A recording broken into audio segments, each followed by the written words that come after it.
ఎర్రగొట్టే కారం రంగు రుచి ఆచి కారం పొడి. ఇక సంక్రాంతి పండుగకు పతంగులు ఎగరేసేవారు చైనా మాంజాను వాడొద్దని గోషమహల్ ఎమ్మెల్యే రాజాసింగ్ పిలుపునిచ్చారు. చైనా మాంజా సామాన్యులకు ప్రాణాంతకంగా మారుతుందన్నారు. ప్రతి సంవత్సరం టాస్క్ ఫోర్స్ పోలీసులు దాడులు చేస్తున్నా మాంజా వినియోగం తగ్గట్లేదని అసహనం వ్యక్తం చేశారు. ఇక ఈ చైనా మాంజాను ఎలాంటి పరిస్థితుల్లోనైనా అడ్డుకోవాలని ప్రభుత్వాన్ని పోలీసులను రాజాసింగ్ కోరారు. ఈ 14 జనవరి నుంచి దాదాపు 15-16 వరకు సంక్రాంతి పండగ. మన తెలంగాణలో సంక్రాంతి పండగలో గాలిపటం మనం ఎగిరిపించి చాలా వైభవంగా ఆ పండగ మనం జరుపుకుంటాం. ఒకప్పుడు దారం నుంచి మా దగ్గర మాంజా అని ఆ పదం వాడతారు. దారం నుంచి మాంజా తయారు చేసి ఆ గాలిపటం ఎగిరిపించేది. కానీ ఏ విధంగా సమయం మారింది ఆ విధంగా ఆ దారం కూడా మారిపోయింది. ఇప్పుడు ఏంటంటే ప్రత్యేకంగా గుజరాత్ స్టేట్ నుంచి ఈ తంగూజ్ దారం తీసుకొని వస్తున్నారు.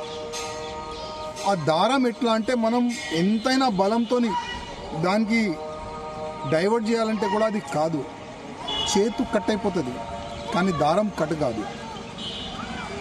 గతంలో ఒక ఆర్మీ జవాన్ కూడా ఆయన మెడలో ఆ దారం వచ్చిన తర్వాత మొత్తం మెడ కోసిపోయింది, చనిపోయిండు ఒక ఆర్మీ జవాన్.